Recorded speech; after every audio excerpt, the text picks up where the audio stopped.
Everybody eats, drinks, sleeps where? In Napa Valley. Posted December 10th, 2010. As a California girl and a foodie who loves great wine, I'm embarrassed to say that I only recently traveled to the gorgeous Napa Valley. I did long ago visit my high school boyfriend when he was attending college in Sonoma, but that doesn't count because this was way before winemaking was in any way respected in California. Remember Gallo? Not what I would consider wine. And food, well, the great chefs were making their names in New York, San Francisco, and Los Angeles, barely, not in the rural countryside of Napa. Getting to Napa was easier than I thought it would be from Los Angeles. I flew into Santa Rosa Airport, a cute little airport, which is the landing strip for many private jets. I, alas, was flying commercial. The ride north that morning was inspiring. It was sunny and not a cloud in the sky, so I was able to have a real view of the terrain from the Sonoma coast, where Pinot Noir is harvested, to the Russian River Valley, Chardonnay country. I was headed to Calistoga in the Napa Valley. Lucky me, a very good friend of mine opened her doors to me for my sojourn in this most beautiful part of our fair state. But if you're not as fortunate, there are so many wonderful places to sleep.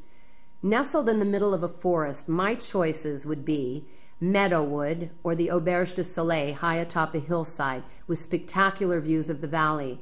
A nice thing to do, even if you're not staying at the Auberge, is to visit at sunset, sit outside on the terrace, and order a pizza and glass of champagne or one of Napa's famous wines. Meadowood is as close to a camp for adults as one can get.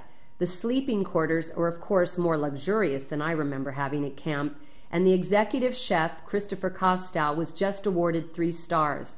Like camp, there is tennis, swimming, and golf, and I'm sure that you could arrange to make a campfire to cook s'mores if you really had a craving. William Harlan was searching for land on which to create a wine estate when he discovered Meadowood, which had been founded as a private country club. The property wasn't ideally suited for grape growing, but Mr. Harlan was intrigued and called his partners to share the news of this hidden gem.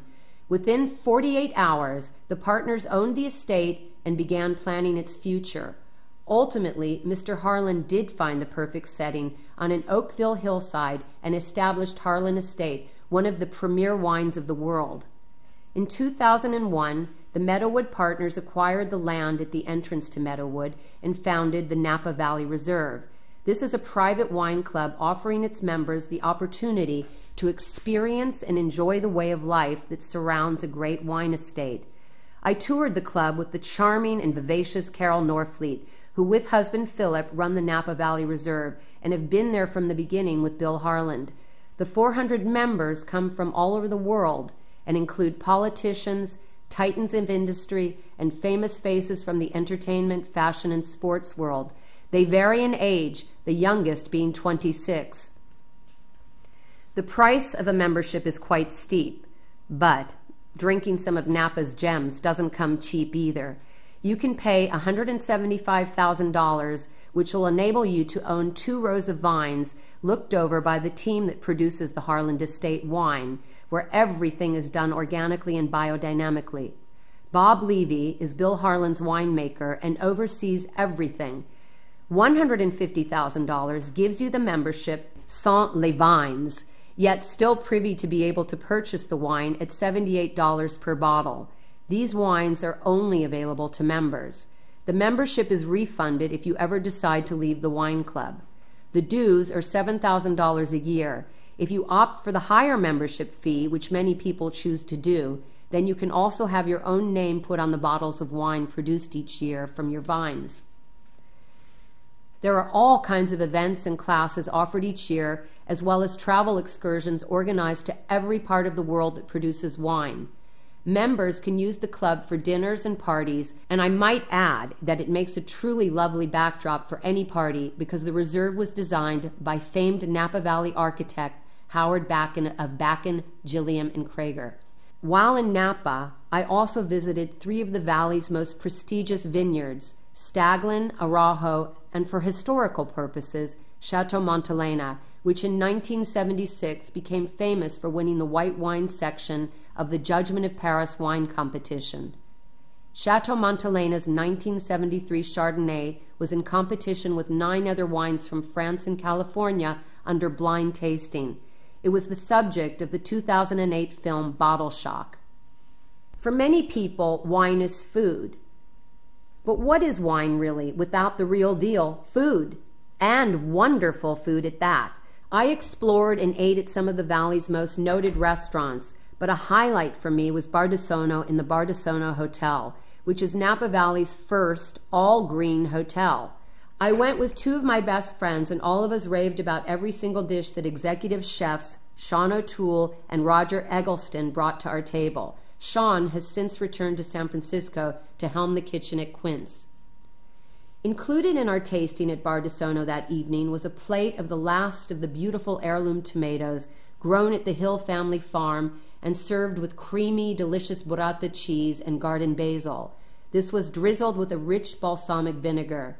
It merited the scarpetta, the scooping up of the sauce with their wonderful bread. We also savored little bites of potato gnocchi in a red curry squash, chanterelle mushroom, lardon sauce, and sprinkled with Parmigiano Reggiano. It was heavenly. We went on to taste the Liberty Farm roasted duck, which was as duck should be, crispy on the outside and tender and juicy on the inside. It was served with apples, radish, and Sonoma Coast matsutake mushrooms alongside Sean's artisan foie gras, delicately covered with a cider jus. We also tasted the Posey Farm lamb, which was a loin of lamb and a shoulder brochette served with a vegetable tian niçoise and panisse olive sauce. It tasted of the south of France, only we were in Yountville, Napa Valley. Maybe America's answer to France. The menu is separated into 3 sections: field and forest, ocean, and pasture and range. I think it pretty well explains what is beneath. As is pretty common at most Napa Valley restaurants, we brought our own wine. My dear hostess brought some of her fabulous Napa Valley Reserve wine, a 2005 and a 1998, which we shared with the chefs. No wonder they were extra generous with us. Another memorable meal was to be had at the roadside food stand known to most locals as Taylor's, but now called Gott's Roadside. Gott is the name of the family that has owned this wonderful place, loved by one and all. How many hamburger stands in the world serve fabulous wines by the bottle and only charge $1 for corkage if you bring your own bottle? Gott's is known for their burgers, which are made from vegetarian-fed beef raised on family-owned farms and ranches, and they contain no antibiotics or added growth hormones. There are 9 different ways you can have your burger, and all are mighty delicious. There are also hot dogs, various sandwiches, all served on whole wheat toast and with good romaine lettuce, fresh seafood, soups, salads, and chili. Their thick and creamy milkshakes are made with local double rainbow ice cream. You can also keep it light with some of the best homemade lemonade I've ever had. Now, you must be thinking, did she neglect to go to the most famous restaurant in the valley, Thomas Keller's French Laundry? Nope.